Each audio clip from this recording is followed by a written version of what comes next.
Жогорку соттун төрайымынын Теңиртоо жергесине болгон иш сапары Кочкор районунан башталды. Төрайым сот залдарындагы орнотулган аудио жана видео жаздыруучу аппараттардын иштеши жана материалдык техникалык база менен таанышты. Учурда Кочкор райондук сотунда жалпы 18 кызматкер эмгектенет. Райондук соттун эмгек жамааты Жогорку сот тарабынан уюштурулган Жашыл сот акциясына катышып, көп жылдан бери көз жазымда калып келген иштерди өз күчтөрү менен бүткөрүп алышкан. Резерв кадровду жакшы даярдоо максатында. Анткени соттун жардамчылары бул акырын 5 жыл иштейби, 10 жыл иштейби өзүн судьялыкка даярдап келет.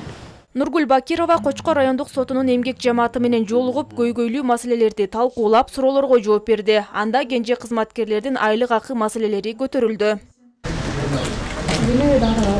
Төрайымдын иш сапары Нарын райондук жана Нарын облустук административдик сотунда уланды. Учурда 2 сот бир имаратта иштөөдө. Имарат өткөн кылымдын 60-70 жылдары салынган жана анда бир эле сот залы бар. Сот өндүрүшүн жүргүзүүдө мындагылар бир топ убаракерчиликке тушугушат.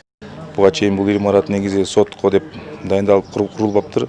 Мурун ички иштер бөлүмү болчу экен, лесхоз болчу экен, анан ушу бизге өтүптүр. Нарын Тянь-Шань райондук сотко. Биз сот зал бирөө эле болуп атат.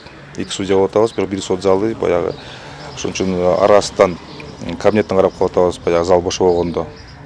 Ажабдуулар жакшы эле буюрса мүмкүн.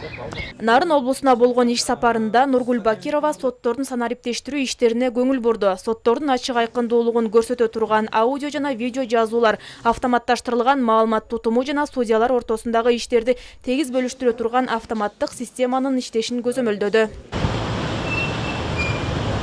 Жаңы кабыл алынган баш мыйзамга ылайык сот тармагындагы айрым мыйзамдарга өзгөртүүлөр киргизилмекчи. Тагыраагы Жогорку сот эми мыйзам чыгаруу укугуна ээ жана жергиликтүү соттордун судьяларын Жогорку соттун төрагасы дайындай алат. Судьялар мындан ары 5 жылга шайланат жана кызматтык милдеттерин так аткарса, мөөнөтү бүткөн учурда кайрадан узартылышы мүмкүн. Эң негизгиси жаңы конституция боюнча биз Жогорку сот мыйзам чыгаруу демилгесине ээ болдук.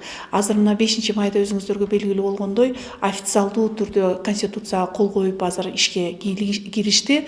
Ошого ылайыктуу биздин өзүбүздүн негизги бир нече мыйзамдарыбыз иштелип чыгып, жаңы редакцияда Жогорку кеңештин кароосуна жөнөттүк.